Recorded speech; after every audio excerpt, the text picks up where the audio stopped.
Hello, and thank you for joining me today. Well, this is the Friday, August 4th edition of our video devotionals. We appreciate you being with us today. Hope your Friday is going well. And here we are at the end of another work week and already in the month of August. So today for us, weather-wise, as I mentioned yesterday, we're much cooler than normal, being overcast for the most part this morning. But otherwise, we're enjoying that as we see the days that we're going to see this a little bit back and forth from hot to warm and eventually to cool. So I love the fall of the year, and I know we're still a good ways from that, but otherwise I'm looking forward to that. But you know what?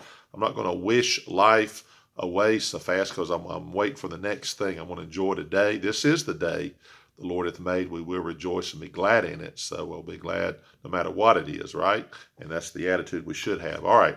So we're going to jump into things here today from the Today book. It says here on August the 4th, the Coast Guard was established in 1790. We're going to go ahead and read through the 6th because that's Sunday. Then we'll pick up on the 7th, which will be Monday, of course, Lord willing. But on August the 5th, it says in 1858, the first Atlantic cable was completed. Let's see as we're moving along here. August the 6th, which will be Sunday's date, it says in 1806, the Holy Roman Empire ended. 1809, the birthday of Alfred Lord Tennyson. And then in 1945, the dropping of the first atomic bomb at Hiroshima. And of course, that was in Japan. So there's our events for not only today, but Saturday and Sunday. And then we'll pick up on the 7th on Monday. And so we're in our Bibles here today in the book of Isaiah. Here's an easy one to remember, Isaiah 22:22, and then we're going to also look at Revelation 3:7, which is basically the reference that Revelation 3:7 gets itself from, as we would say, Isaiah 22:22. So right before we read here, let me just say again, thank you for all who watch. We appreciate you, and hopefully we can continue to do these as the Lord allows. And if it helps whoever it helps, then we're glad about that, and we appreciate all of you, okay? All right, so my reading today was Isaiah 15 through 21. I went ahead and read chapter 22, and I'm going to be quite honest with you. One of the reasons why I did that is from the chapters I've read, it's almost all about the judgment of God, and of course we have to acknowledge that, and of course it speaks heavily about that. And of course, there's phrases that refer to what God will do to recover those that He chooses to recover, as far as staying off His judgment or whatever, and rebuilding. And really, that's pretty much promised to His children, the children of Israel. But again, there was such heavy judgment contained here within these chapters. I went ahead and read another chapter. And I happen to see this verse here, and it corresponds with Revelation 3:7 of one of those churches of Asia Minor. So let me go ahead and read it here. It says in Isaiah 22:22, it says, "And the key of the house of David will I lay upon his shoulder. So he shall open, and none shall shut. And he shall shut, and none shall open." Now that's quite plain here. And you might say, well, who's that referring to? Well, let's go ahead and read then Revelation 3:7. And let me show you who it's referring to.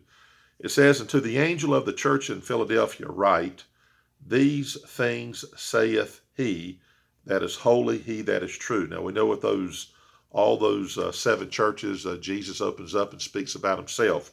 And here's what he says in light of what we just read here in Isaiah 22:22.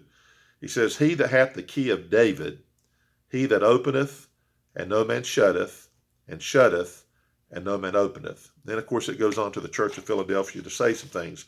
But we're just going to look at the general truth here, and here's basically what we know from all scriptures and what we know from this one here. God is the one who has provided everything. We know that, all right? And then we know there's things that's only God's realm. In other words, take, for example, salvation.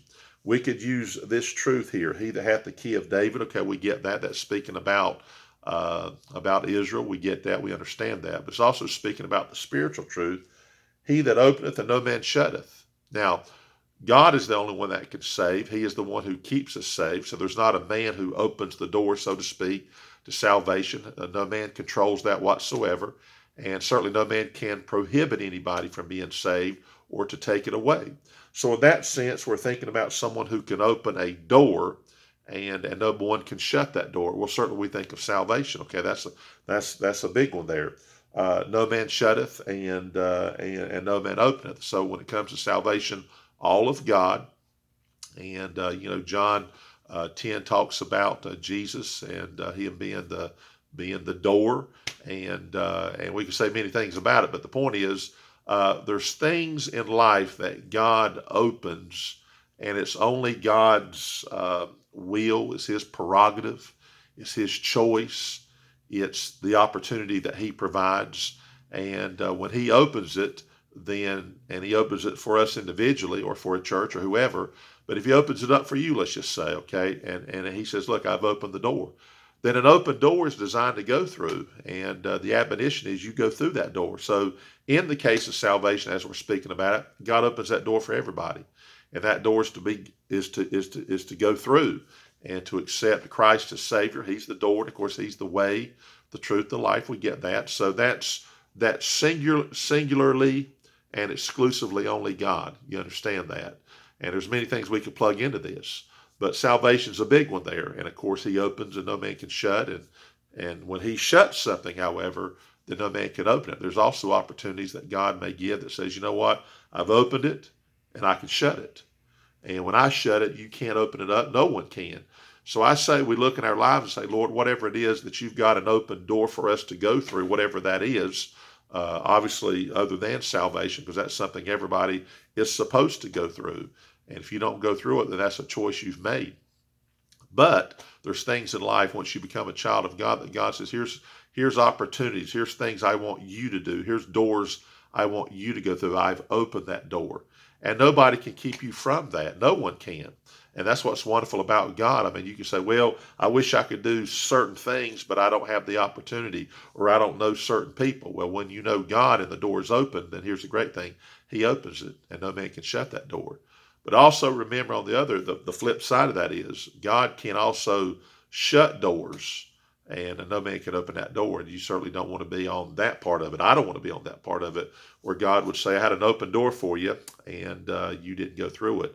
And I can shut doors, or I try to force a door open. I try to make my own ways, or try to make something happen. And God says that's shut, and that's not something that can be opened by anybody. So that's why we need the wisdom of God. That's why we need His strength. We need His guidance. We need to walk with God, be in church as much as you can, hear the sermons, hear the truths that God is speaking to you, and those doors that God opens. And the great thing about it is nobody can shut them. All right. So we're going to stop right there. I hope you have a great weekend and a great Sunday. Lord willing, we'll see you back on the 7th, August 7th, and we'll still be in the book of Isaiah, I think, through that following Friday. So otherwise, you be safe, you be healthy, and Lord willing, we'll see everybody back on Monday, and have a great day.